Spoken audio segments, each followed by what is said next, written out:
Balaram, now that you are cultivating some deeply rooted passion of understanding how math and computer science matter in this world, how do you define research? Well, the way I would define research, I think, is that you're really discovering something because it's not like it's something new. You're not making something up. You're discovering something by some set of foundation, some foundational knowledge. You're trying to define something. You're trying to conclude something that hasn't been concluded before. So it's very interesting and it's very alone. It's very lonely. There's no one there to help you. There's a handful group of people who can possibly talk to you about it. So it's a lonely experience, but it's also a very satisfying experience in general. And that's what research is like. The whole mindset is you want to solve a problem and you're bent on solving this problem. And you start off with like, oh, I hypothesize this, and then you try to do that and that doesn't work. Maybe you find something else. And that's the whole process behind it. But I think the mindset behind it all is just this real drive to figure something out, to just solve it, and to have that confidence that you can solve it. And that's something really important that should be developed, I think. So with students, like, just have that confidence that you can solve a problem, like not just like, oh, I don't have enough knowledge to this, I don't know how to do this. Rather than that, you can just having this confidence, this motivation that I can solve it and I will solve it in some way or the other.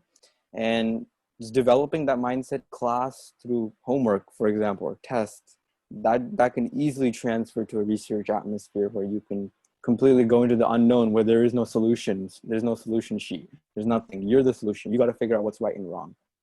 So it's a very different experience than learning in class. But it also, you can use the same ideas in both places. Thank you And for that. Henry, do you want to talk about internships, which is a little more different from research because it's more applied in a sense? Yeah, so I've had two tech internships, one at a self-driving car company, one at motion laser sensor companies. In both of those experiences, they were quite painful because there's very, very minimal guidance on what a real roadmap is to get onboarded. So I know some internships have great training programs and mentorship, but mine was not the case, which is a nice reminder for students just how important it is to focus on the process of learning, just like the process of research.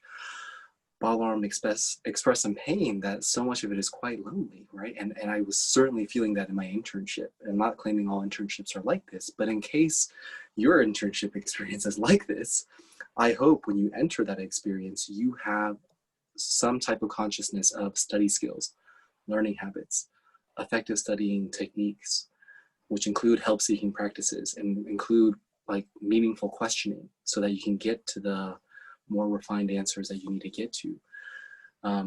So yes, it goes hand in hand. Internship hunt, finding research projects, like try to see if you can turn every single class into a research opportunity by not only doing what you need to do to survive that class, Mm-hmm. but also seeing like, if I were to look back on this material 1 year from now, what did I genuinely learn? Right? Hopefully there's one thing you genuinely learned. And what did I actually develop? Like, how did I set myself up for success in the future by learning meaningfully in my courses, right? That would Right. have better prepared me for my internship. And fortunately, Anderson, that's what Anderson's teaching style is, right? Or your Mm-hmm. one of your teachers' foundations. Set that foundation. Otherwise, we're just going to be Googling all day, right? Right. And one thing that's really key in that is that having a plan or process for learning gives you the confidence that you can learn, that you can get there at some point. And that's also extremely important to get through that kind of lonely atmosphere as you were talking about, and as I was also talking about.